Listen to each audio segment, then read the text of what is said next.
With Resident Evil 6, yeah, we really wanted to up the ante and make this a really large-scale game. And as I've said in other places, I really wanted to focus on like that hero's journey and this protagonist moving through the course of his character development during this incident. And then I started thinking, well, can't I do that with more than one character? Can't I have 4 Resident Evil games in one? So from then, we really had to ramp up the production schedule and the staff involved. What we decided is we weren't going to focus on making the campaigns individually because that would have taken too long. We made these units, these different teams that would focus on making stages individually. So each of these units acted almost like their own development company. 今回取り組みの一つに We had individual units working on individual components of the game.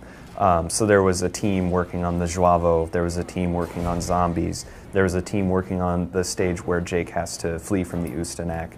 And this very quickly led to sort of a friendly competition between teams where the Joavo guys are like, we're not going to lose the zombie guys, our enemies are going to be more awesome than theirs. And every set period, we would get together and we would have a team-wide review of the game. We would look at, is this fun, is this cool, is this scary, and exchange ideas. And this review process was one of the things that really helped us improve the quality of the title. 今回本当に The volume this time around for the game was huge. It was one of the major points of development. Actually, all of the enemies in the game are technically new. We haven't reused anything from previous titles. All of the enemies who make an appearance in the game have been designed specifically for Resident Evil 6.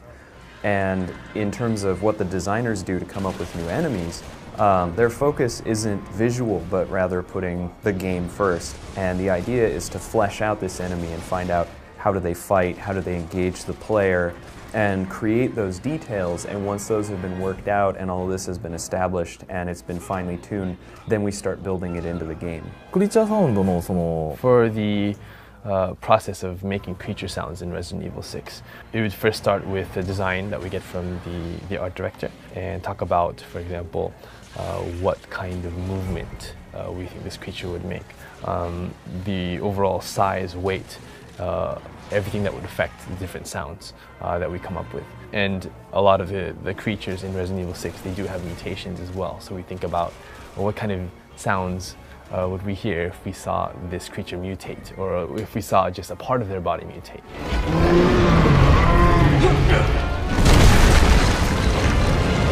Obviously, the main focus when we set out to do RE6 was to create the next chapter in the survival horror series.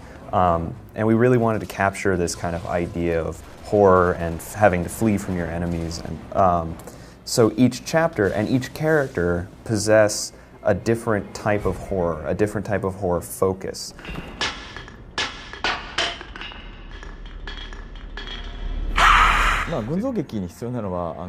Okay, as I said, I'm trying to do this hero's journey, but out with multiple characters.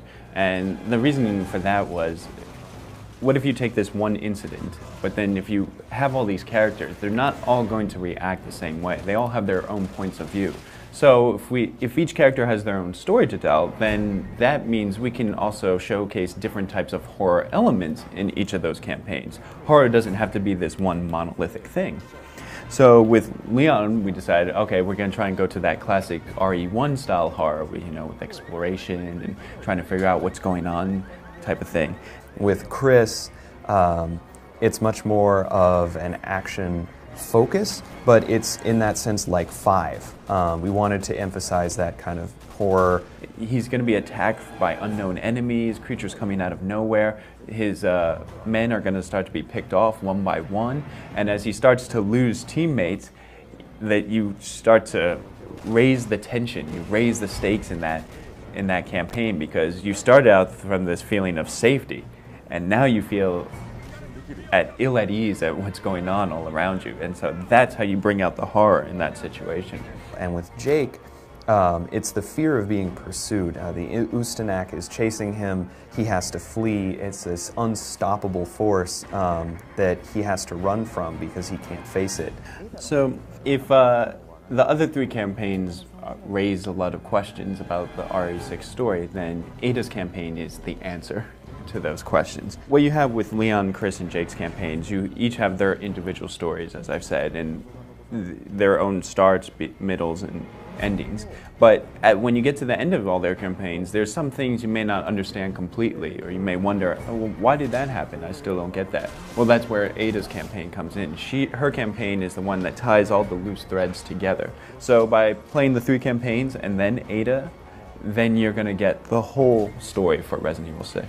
So the fact that you get these different types of horror tastes, I think, is something that's really unique about Resident Evil 6, and I think that's what is going to really help bring it home for the fans, that they can experience all these different versions of the game. Hold on!